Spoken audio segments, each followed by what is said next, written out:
नमस्कार साथियों, उत्तर प्रदेश विधानसभा उपचुनाव का प्रचार थम रहा है, जहां एक और हर एक राजनीतिक पार्टी ने अपनी एड़ी से लेकर चोटी तक का जोर लगा दिया है। 2024 के हार से बौखलाई भाजपा समाजवादी पार्टी से अब विधानसभा उपचुनाव में बदला लेना चाह रही है। किसी भी तरह से भारतीय जनता पार्टी इस उपचुनाव को जीतना चाहती है, क्योंकि जो किरकिरी 2024 के लोकसभा चुनाव में हुई है, पूर्ण बहुमत की सरकार बनते बनते रह गई भाजपा की। उसका मेन कारण था उत्तर प्रदेश में समाजवादी पार्टी। तो अब उपचुनाव हो रहा है 9 सीटों पर। ऐसे में समाजवादी पार्टी अपनी पूरी कोशिश कर रही है, भाजपा भी अपनी पूरी कोशिश कर रही है। तो ऐसे में चर्चा में आ गया है भारतीय जनता पार्टी का रामपुर मॉडल। दोस्तों, आपको बता देते हैं आखिरकार रामपुर मॉडल है क्या। 2022 में रामपुर से सपा विधायक आजम खान को एक केस में 2 साल की सजा हो गई। उसके बाद उनकी सदस्यता रद्द हो गई। रामपुर विधानसभा क्षेत्र में 50% से ज्यादा मुस्लिम आबादी है जो कि मतदाता है, और इसमें अगर यादव मतदाताओं को भी जोड़ देते हैं तो करीब 55% से ज्यादा वोट सपा के पक्ष वाला होता है। फिर भी ऐसे में ये सीट भारतीय जनता पार्टी निकाल लेती है, जो कि भाजपा के लिए निकालना बिल्कुल मुश्किल था, क्योंकि ये समाजवादी पार्टी का गढ़ था और यहाँ पर लगातार समाजवादी पार्टी जीत रही थी, और जिस तरह से जातीय समीकरण थे वो समाजवादी पार्टी के पक्ष में थे।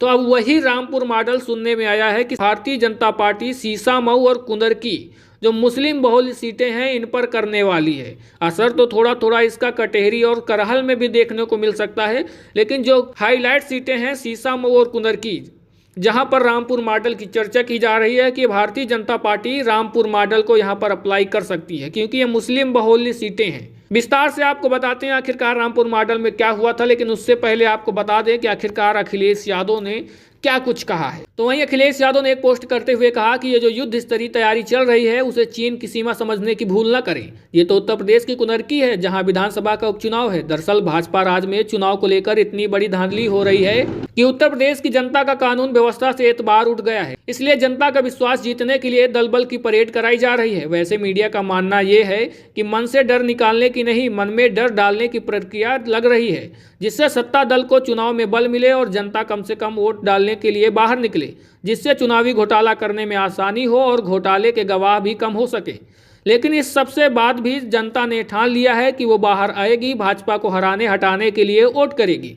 इस संबंध में चुनाव आयोग को चेतावनी भरा आग्रह है कि वो वोटिंग कम करवाने की इस साजिश को नाकाम करे। इस बार जनता अपने मोबाइल कैमरों के साथ तैनात रहेगी और गड़बड़ी करने वाले किसी भी स्तर के व्यक्ति को कोर्ट तक ले जाकर दंड दिलवाकर मानेगी। जनता ने मतदान भी सावधान भी का नारा स्वीकार कर लिया है और अपने वोट की रक्षा के लिए सब कुछ करने के लिए तैयार है। इस बार भाजपाई चुनावी घोटालेबाज अपनी खैर मनाए, ये अखिलेश यादव पोस्ट करते हैं और एक तरह से चेतावनी भी दे देते हैं कि जो लोग वोट डालने जाएंगे कैमरा वगैरह फ़ोन वगैरह लेकर जाएंगे, और जो भी अधिकारी कर्मचारी कोई भी अगर गलत प्रतिक्रिया करता है कि किसी भी तरह से चुनाव को प्रभावित करता है तो उनका वीडियो बनाकर कोर्ट तक पहुंचाया जाएगा। अब दोस्तों, आपको बता देते हैं आखिरकार रामपुर मॉडल में हुआ क्या था। 2022 में सरकार और भाजपा ने रामपुर चुनाव जीतने के लिए एक मॉडल तैयार किया। हर बूथ से एक मतदाता का फीडबैक जुटाया। भाजपा समर्थित मतदाताओं का 100% मतदान हो और विपक्ष के मतदाताओं को मतदान कम हो, इसकी एक पूरी व्यवस्था बनाई गई। इसका नतीजा यह रहा कि दिसंबर 2022 में मुस्लिम बहुल सीट पर भाजपा के आकाश सक्सेना उपचुनाव जीतकर विधायक बने। तब से उपचुनाव का रामपुर मॉडल चर्चा में आया। हालांकि सपा हमेशा आरोप लगाती रही है कि रामपुर में फर्जी मतदान रोकने, संदिग्ध लोगों को पाबंद करने के नाम पर सपा समर्थित मतदाताओं को चुनाव से पहले थाने में बंद कर दिया गया था। इतना ही नहीं, यादव और मुस्लिम बस्तियों के बाहर पुलिस का पहरा लगाकर उन्हें मतदान नहीं करने दिया गया। ढेर सारे आरोप समाजवादी पार्टी ऐसे लगाते आई है और आपने जो भी होगा देखा होगा। तो दोस्तों, आपको क्या लगता है कि ये रामपुर मॉडल और भी दूसरी जगहों पर काम कर पाएगा या नहीं कर पाएगा? कमेंट बॉक्स में बताइएगा।